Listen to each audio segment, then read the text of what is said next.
हाय, आपके साथ मैं हूँ Surabhi Sharma. India TV YouTube channel subscribe करिए, बेल आइकन दबाएं।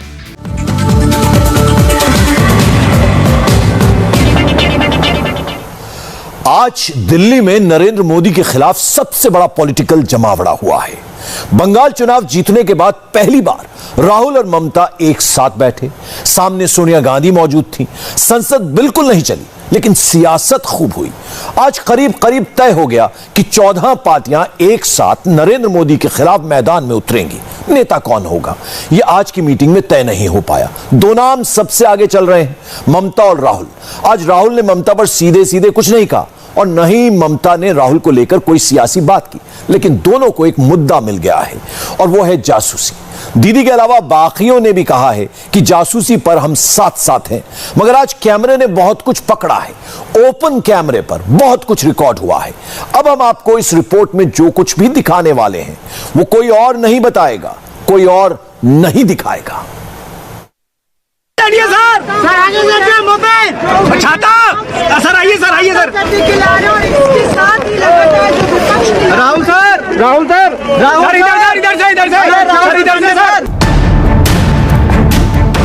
अब की बार राहुल लीड एक्टर बने हैं।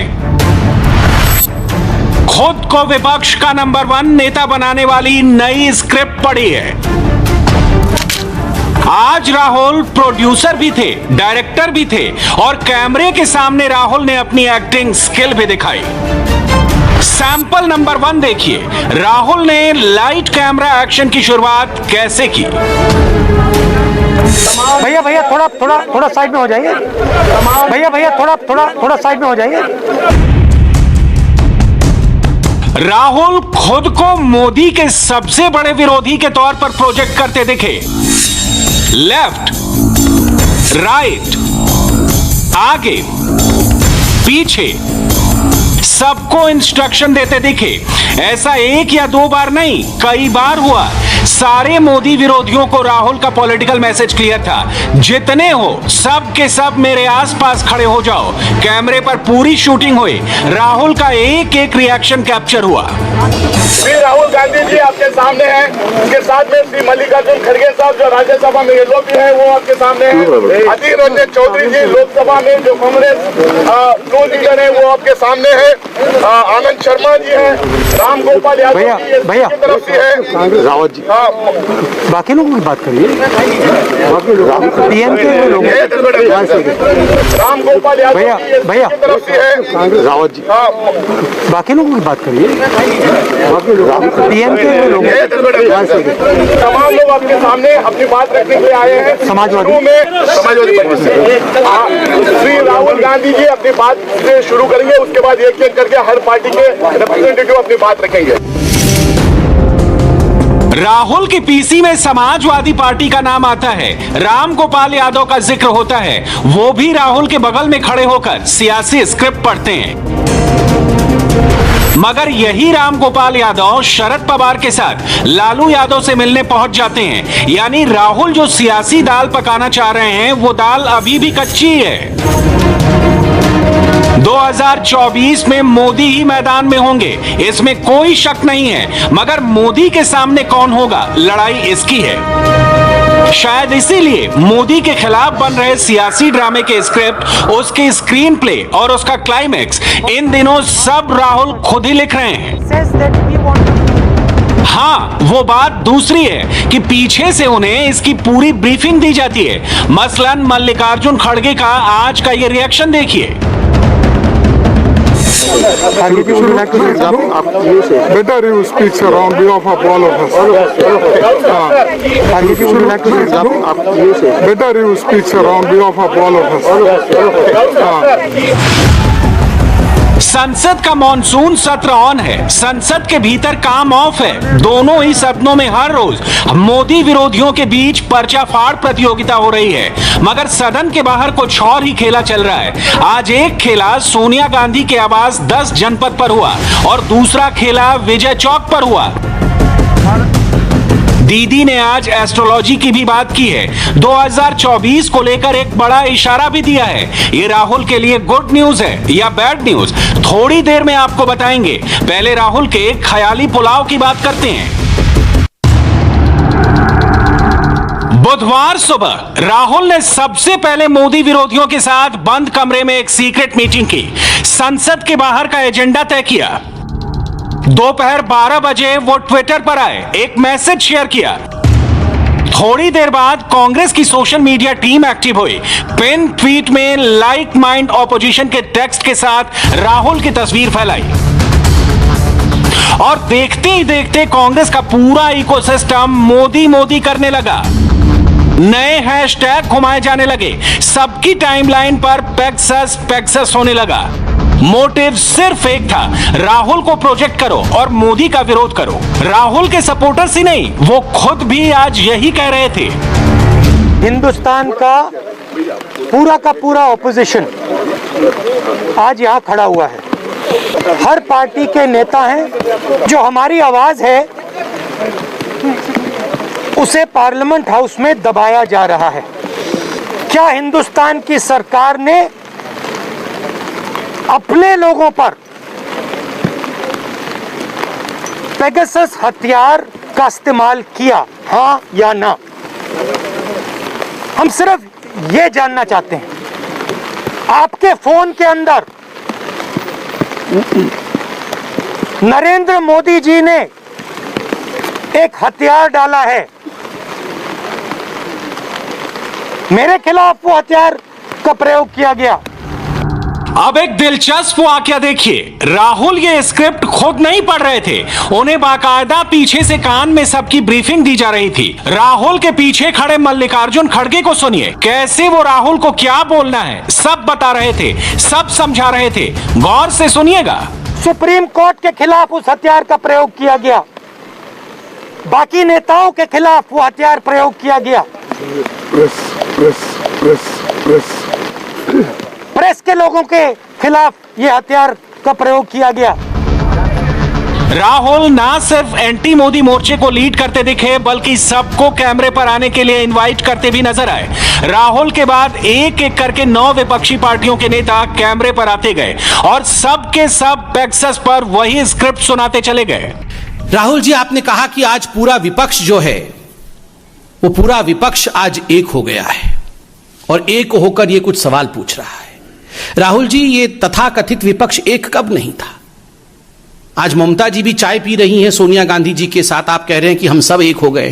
नरेंद्र मोदी जी जो किसी राजनीतिक परिवार से नहीं आते हैं, उनकी एक ही चिंता है, हिंदुस्तान को विकास के पथ पे सेटल करना है।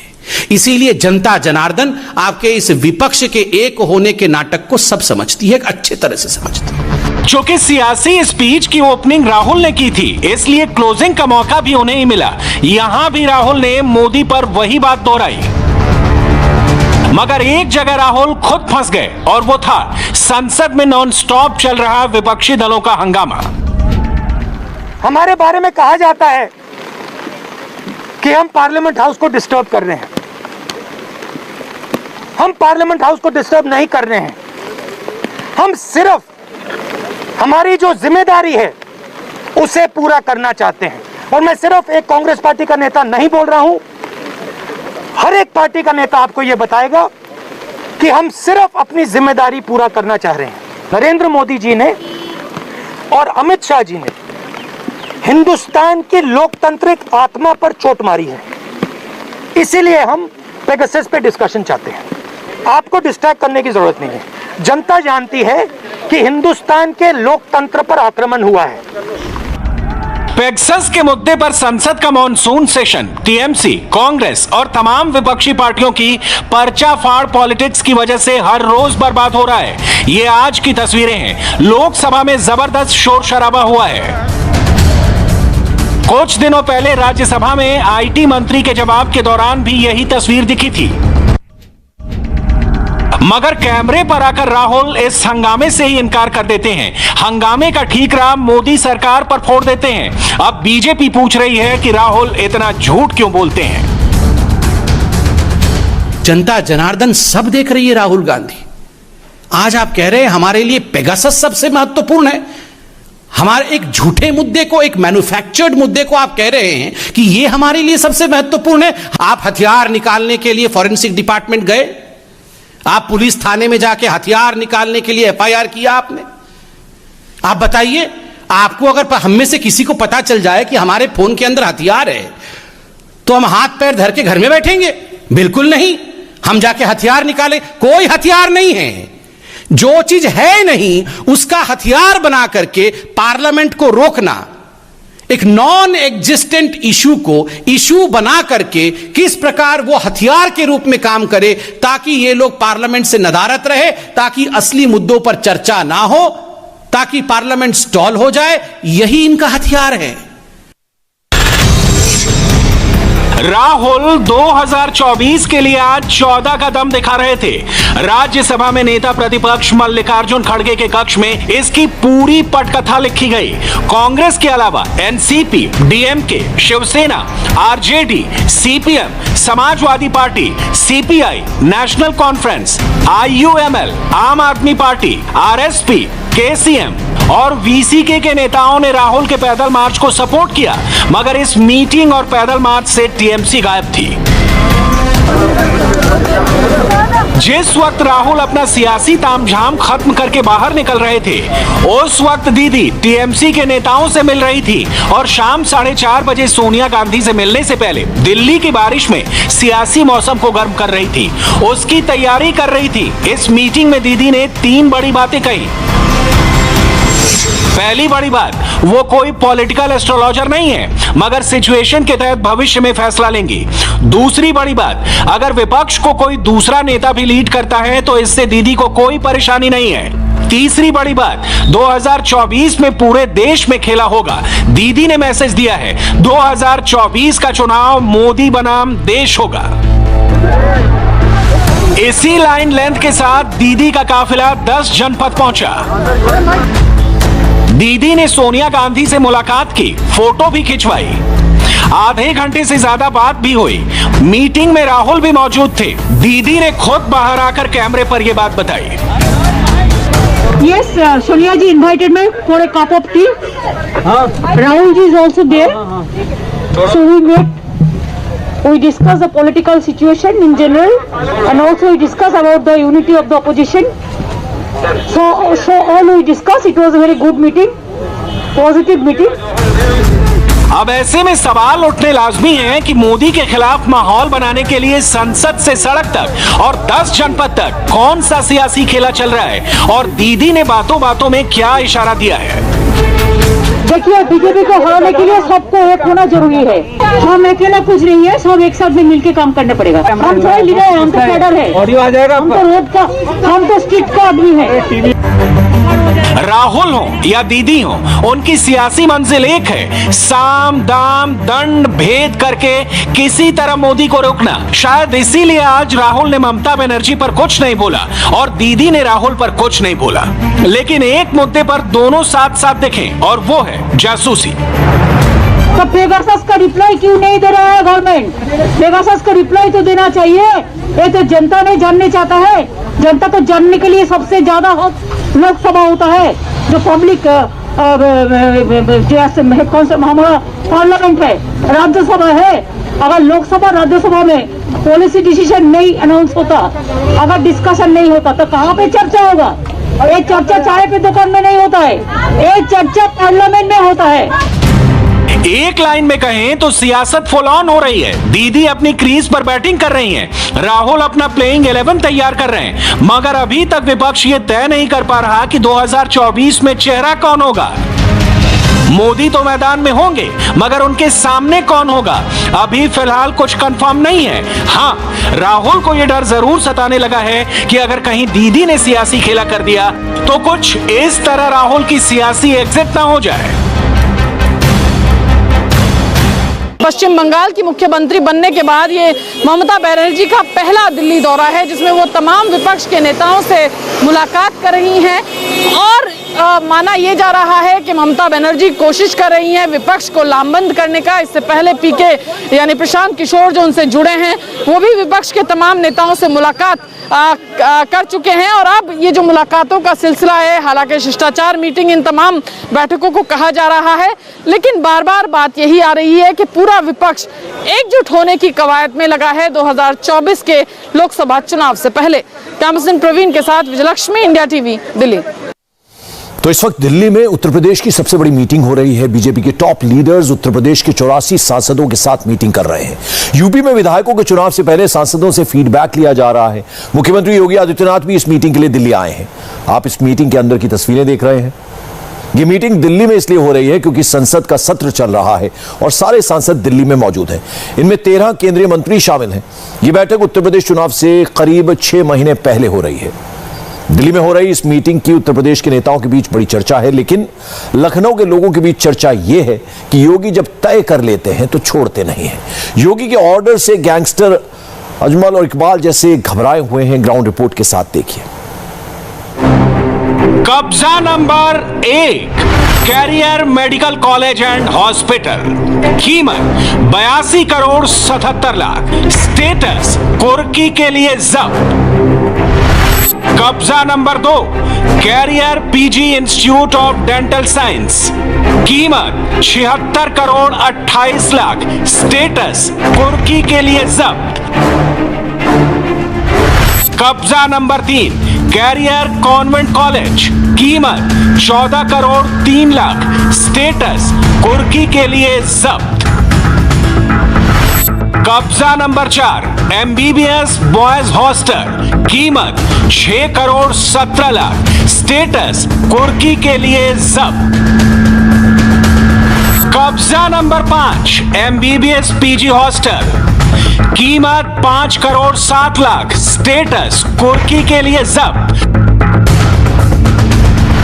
कब्जा number 6, BDS girls and boys hostel, कीमत 8 करोड़ 2 लाख, स्टेटस कुर्की के लिए जब्त। लखनऊ के मड़ियाव थाना क्षेत्र में योगी आदित्यनाथ की पुलिस ने ऐसी 5-10 नहीं बल्कि पूरी 83 प्रॉपर्टीज को जब्त करके कुर्क करने का प्रोसेस स्टार्ट किया है। सरकारी जमीन को कब्जा करके खड़ी की गई अवैध दौलत की कंप्लीट लिस्ट हमारे पास है। इन पर लखनऊ पुलिस कमिश्नर का सिग्नेचर है। इस पर सरकारी मुहर लगी है। गैंगस्टर एक्ट के तहत कुर्की के लिए जब्त इन प्रॉपर्टीज की कीमत सुनेंगे तो दंग रह जाएंगे। कब्जे की इन प्रॉपर्टीज की कुल कीमत 2.5 अरब यानी 250 करोड़ रुपए से ज्यादा की है। आज वह नहीं हो सकता, कोई गलत नहीं कर सकता है, और जिसको अपनी प्रॉपर्टी जब्त करवानी हो वह गलत करेगा। जिसको अपने आने वाली व्यवस्था के लिए पूरे सारे रास्ते बंद करने हो वह अन्याय करेगा, अन्यथा किसी को अन्याय करने की छूट नहीं दी जा सकती। उत्तर प्रदेश के मुख्यमंत्री योगी आदित्यनाथ जब प्रॉपर्टी जब्त करने की बात करते हैं तो उसके क्या मायने होते हैं, इन प्रॉपर्टीज को देखकर समझा जा सकता है। लखनऊ में हमारे 2 रिपोर्टर रुचि कुमार और विशाल प्रताप पिछले 48 घंटे से इस स्टोरी पर काम कर रहे हैं। हमने कब्जे वाली एक प्रॉपर्टी को ग्राउंड जीरो पर जाकर देखा, कहां कितनी जमीन कब्जा की गई और अब योगी सरकार कैसे वसूली कर रही है। हम सब बताएंगे, डिटेल में दिखाएंगे, मगर सबसे पहले यह जानना जरूरी है कि पुलिस ने जिसके खिलाफ यह एक्शन लिया है वो है कौन। बाप का नाम अजमत अली और बेटे का नाम मोहम्मद इकबाल। लखनऊ के पॉलिटिकल सर्कल में इनकी पहचान समाजवादी पार्टी के लीडर के रूप में है। मोहम्मद इकबाल को सपा सरकार ने राज्य मंत्री का दर्जा दिया था, लेकिन पुलिस की फाइल में ये शातिर गैंगस्टर हैं। अजमत अली के खिलाफ आईपीसी की धारा 323, 504, 507, SC/ST एक्ट, आईपीसी 147, 506, 307, 420, 406, 467, 468, 471, 447 और पब्लिक प्रॉपर्टी एक्ट की धारा 2/3 के तहत 8 मुकदमे दर्ज हैं। मोहम्मद इकबाल के खिलाफ आईपीसी की धारा 147, 452, 436, 323, 504, 506, 447 और पब्लिक प्रॉपर्टी एक्ट की धारा 2/3 के तहत 3 मुकदमे रजिस्टर्ड हैं। पिछले 21 साल से अजमत अली और मोहम्मद इकबाल के खिलाफ पुलिस की फाइल मोटी हो रही थी, लेकिन किसी भी सरकार ने इन पर कोई एक्शन नहीं लिया। पहली बार योगी आदित्यनाथ की सरकार ने अवैध तरीके से खड़ी की गई उनकी संपत्तियों पर कानून का हथौड़ा चलाया है। 80 करोड़ रुपए से ज्यादा की ये पूरी संपत्ति है, जिसमें करियर मेडिकल कॉलेज और हॉस्पिटल बनाया गया है। पीजी कॉलेज भी इसमें है। छात्रों के पढ़ने के अलावा इसमें गर्ल्स हॉस्टल भी बनाया गया है, बॉयज हॉस्टल भी बनाया गया है और जो अब तक के दस्तावेज हैं वो बताते हैं कि अजमत अली और उसके पुत्र मोहम्मद इकबाल ने समाजवादी पार्टी के टेन्योर में ज़बरदस्त तरीके से सरकारी ज़मीनों पर न सिर्फ कब्जा किया बल्कि अपनी प्रॉपर्टी को भी गलत तरीके से आगे बढ़ाया। यही वजह है कि 1200 रुपये कमाने वाले अजमत अली के हिस्से में अरबों और करोड़ों रुपए की प्रॉपर्टी पहुंच चुकी है। इसके बाद लखनऊ पुलिस कमिश्नरेट ने इस मामले में कार्रवाई की है और 254 करोड़ रुपए की प्रॉपर्टी को जब्त किया है। ये प्रॉपर्टी ऐसी है अजमत अली की जिसमें अजमत अली ने सबसे ज़्यादा पैसा लगाया है और 80 करोड़ रुपए से ऊपर की इसकी मालियत बताई जा रही है। अजमत अली 1988 में सिर्फ 1200 की तनख्वाह वाली नौकरी करता था, लेकिन उसने 2.5 अरब की दौलत खड़ी कर ली। कैसे, ये समझने के लिए रुचि कुमार अजमत अली के डेंटल कॉलेज पहुंची। पुलिस का कहना है कि अजमत अली ने 1995 से सरकारी जमीनों पर कब्जा करना शुरू कर दिया था। 1995 में career convent educational and charitable trust बना, जो पुलिस के मुताबिक सरकारी जमीन पर कब्जा करके बनाया गया। इसमें जो चक रोड थी, सरकारी सड़क थी, उस पर कब्जा किया गया। उसके बाद 2007 में career institute of medical sciences and hospital की बिल्डिंग बनाई गई, उसमें नेशनल हाईवे की जमीन मिला दी गई। इतने सालों से जो प्रशासन था, पुलिस था, वो चुप्पी साधे रहा। नतीजा ये हुआ कि एक बड़ा साम्राज्य खड़ा हो गया और अब पुलिस ने 2 अरब 54 करोड़ से ज्यादा की संपत्ति कुर्क की है। और ये जो संपत्तियां कुर्क हुई हैं उसमें यहाँ पर हम जहाँ खड़े हैं, ये career PG institute of dental science है, 76 करोड़ की लागत है। इसके अलावा 8 करोड़ का बीडीएस गर्ल्स हॉस्टल है जो हमारे पीछे है, 8 करोड़ का ही एमबीबीएस गर्ल्स हॉस्टल है, 10.5 करोड़ का नर्सेज हॉस्टल है। तो इस तरह से एक लंबी लिस्ट है पूरी जो सरकार की तरफ से कुर्की की गई है। और अब पुलिस का ये कहना है कि अगर ये कार्रवाई पहले की गई होती तो इतनी संपत्ति जो अवैध तरीके से पैसा कमा के बनाई गई वो खड़ी ना हो पाती। Medical college, dental college, nursing home, nurse hostel, boys hostel, girls hostel, laboratory, playground, करोड़ों की ये बिल्डिंगें अजमत अली ने सरकारी जमीन कब्जा करके खड़ी कर दी। कहीं नहर की जमीन पर कब्जा किया, कहीं हाईवे की जमीन हथिया ली, कहीं तालाब को अपने कैंपस में मिला लिया, तो कहीं चक्रोड की जमीन खाली। योगी अब सबका हिसाब कर रहे हैं। कैरियर मेडिकल कॉलेज में जो हरी घास दिखाई दे रही है, कुछ दिनों पहले तक यहाँ 6 मंजिला बिल्डिंग खड़ी थी जिसमें क्लास चलती थी, लैब बनी थी और सामने एक गेट लगा हुआ था जिसको लखनऊ प्रशासन ने आकर तोड़ा था। ये कहा गया था कि यहाँ पर सरकारी नहर थी जिसको पाट के ये 6 मंजिला बिल्डिंग बना दी गई। ये जो पुलिस की रिपोर्ट है इसमें लिखा है कि career institute of medical sciences hospital की पक्की दीवार बना के, लोहे के गेट लगा के कच्ची नहर पर अतिक्रमण किया गया, जिसके बारे में थाना मड़ियाओं में मुकदमा दर्ज किया गया। बार बार इनको नोटिस भी दी गई, इसमें लिखा है इस रिपोर्ट में, लेकिन कैरियर मेडिकल कॉलेज के प्रशासन ने इसको नहीं गिराया, लिहाजा प्रशासन ने आकर इसको गिरा दिया। इसी तरह ये जो पूरी रिपोर्ट है करीब 17 पेज की पुलिस की, जिस पर कुर्की की कार्रवाई हुई है, इसमें सारे डिटेल्स दिए हुए हैं कि किस तरह से career institute of medical sciences and hospital की 83 करोड़ की जो बिल्डिंग्स हैं, उसकी जो प्रॉपर्टीज है, उनको जब्त किया गया है। आरोप यही है पुलिस का कि जो सरकारी जमीनें थी, खासतौर से जो जैसे यहाँ पे नहर की जमीन पर कब्जा हुआ, इसी तरह से जो चक रोड थी या जो रास्ते थे उस पर कब्जा कर लिया गया और या हाईवे की कुछ जमीन अपनी बिल्डिंग में मिला ली गई और उससे फिर संपत्ति बढ़ती गई और अब जाके प्रशासन ने ये 2 अरब 54 करोड़ 45 लाख 2,951 रुपए की संपत्ति जब्त की है। अजमत अली के बेटे मोहम्मद इकबाल अली को अखिलेश यादव सरकार ने दर्जा प्राप्त राज्य मंत्री बनाया था। मड़ियाओं पुलिस थाने में बाप बेटे के खिलाफ एफआईआर तो बहुत पहले से दर्ज थी, लेकिन जांच योगी सरकार बनने के बाद ही शुरू हुई। मड़ियाओं में पुलिस इंस्पेक्टर मनोज कुमार सिंह ने जांच की। लखनऊ पुलिस कमिश्नर ऑफिस से उसकी मॉनिटरिंग हुई। 2020 में गैंगस्टर एक्ट लगाया गया। कागज पत्तर, नक्शे और सरकारी दस्तावेजों से मिलान करने के बाद कुर्की जब्ती का ऑर्डर पास हुआ। थाना मड़गांव लखनऊ कमिश्नरेट पर एक अभियोग मुकदमा अपराध संख्या 433/2020 धारा 3(1) गिरोहबंद एवं समाज विरोधी क्रियाकलाप निवारण अधिनियम 1986 के अंतर्गत संबंधित अभियुक्त अजमत अली और मोहम्मद इकबाल के विरुद्ध दर्ज है। इसकी विवेचक जो है उनके द्वारा एक आख्या दी गई थी। उसी आख्या के क्रम में सक्षम न्यायालय द्वारा उपरोक्त की द्वारा अवैध रूप से अर्जित संपत्ति जिसकी कुल कीमत 2,54,45,00,000 के लगभग है, उसको सक्षम न्यायालय द्वारा राज्य के हक में कुर्क किया गया। अजमत अली ने अपने काले धंधे की शुरुआत 1995 में लखनऊ के शिवपुरी में कॉन्वेंट स्कूल खोलकर की थी। रास्ते और चक्रोड की जमीन पर कब्जा करके 3 साल के अंदर ही वहीं पर उसने करियर कॉन्वेंट कॉलेज खड़ा कर दिया।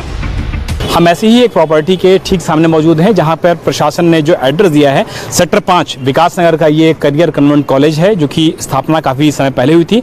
लंबी समय से ये स्कूल यहाँ पर चल रहा था और निश्चित तौर पर जो सरकार का और प्रशासन का दावा है वो ये है कि गलत तरीके से जो भूमि अर्जित की गई, पैसा कमाया गया गलत तरीके से, संगठित गिरोह बना करके, उसके बाद इस पूरे मामले में सरकार की तरफ से ये बड़ी कार्रवाई की गई है। 254 करोड़ रुपए की प्रॉपर्टी को कुर्क किया गया है सरकार की तरफ से। और इस कॉलेज से जो पैसे कमाए जाते थे दरअसल वो चैरिटेबल ट्रस्ट को जाते थे, और चैरिटेबल ट्रस्ट चूंकि पूरी तरीके से गलत बनाया गया था, उस पर गलत प्रॉपर्टी के जरिए कब्जा किया गया था, सरकारी जमीन पे कब्जा किया गया था, चक्रोड की जमीन पे कब्जा किया गया था, और नहर विभाग की जो जमीन आती है उसको भी अपनी प्रॉपर्टी यानी कि बाउंड्री वॉल में मिलाया गया था अजमत अली द्वारा और उनके बेटे मोहम्मद इकबाल द्वारा, जो कि समाजवादी पार्टी सरकार में दर्जा प्राप्त राज्य मंत्री हुआ करता था।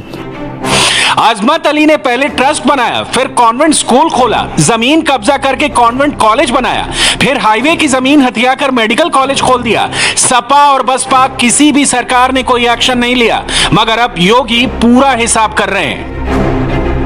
अजमत अली एंड फैमिली के 11 बैंक खाते सीज कर दिए गए हैं। इसमें 77,35,000 रुपए जमा है। पुलिस ने 77 लाख की ऑडी और 26 लाख की फॉर्च्यूनर जैसी गाड़ियों की भी पहचान की है, जिनको जब्त किया जाना है। मड़ियाव थाने में खड़ी ये 3 गाड़ियां भी अजमत अली एंड फैमिली की हैं, जिनको पुलिस ने जब्त कर लिया है। अभी तक इस गिरोह की 3 गाड़ियों को जब्त किया है, जिनकी बाजार में कीमत लाखों की है। मेरे ठीक पीछे आप देख सकते हैं करियर अस्पताल की ये वो बस है जिसके ज़रिए मेडिकल स्टूडेंट्स को जो पढ़ाई लिखाई का काम होता था और इसके अलावा जो गरीब मरीज होते थे उनको ले जाए जाने का इस पर दावा किया गया है। ऐसी खटारा बस को पुलिस कमिश्नरेट ने जब्त किया है, जिसकी कीमत 3.5 लाख रुपये बताई जा रही है। इसके अलावा दूसरी गाड़ी जो है वो है ये कॉलेज, जिसकी अजमत अली के आवास से जब्त किया गया है, जिसकी कीमत 55,000 रुपये के करीब बताई जा रही है। और तीसरी गाड़ी है मेरे ठीक पीछे, ये वो इनोवा गाड़ी है जिसका इस्तेमाल अजमत अली और उसका गिरोह लगातार कर रहा था। इसको भी पुलिस ने जब्त कर लिया है और इसकी कीमत ही बताई जा रही है 2,10,000 के करीब। ऐसे में समझा सकता है कि किस तरीके से गिरोह के पास बड़ी संख्या में प्रॉपर्टी थी। इसके अलावा अभी एक फॉर्च्यूनर गाड़ी है और एक ऑडी Q7 है, जिसको कि जब्त किया जाना इस गिरोह के पास से बाकी है। ग्राउंड रिपोर्टिंग के लिए इंडिया टीवी की टीम कब्जे वाली प्रॉपर्टीज तक पहुंची, तो अजमत अली या उनकी फैमिली का कोई मेंबर वहां नहीं मिला। कैरियर मेडिकल कॉलेज के प्रिंसिपल MM खान ने भी कोई जानकारी होने से इनकार किया, मगर पुलिस अपने एक्शन को लेकर 100% श्योर है। उधर चीन में आज भारत का हाशिम आ रहा है बेस्क्यू हेडलाइंस बना हुआ है। खबर सिर्फ 5 मिनट के ब्रेक के बाद।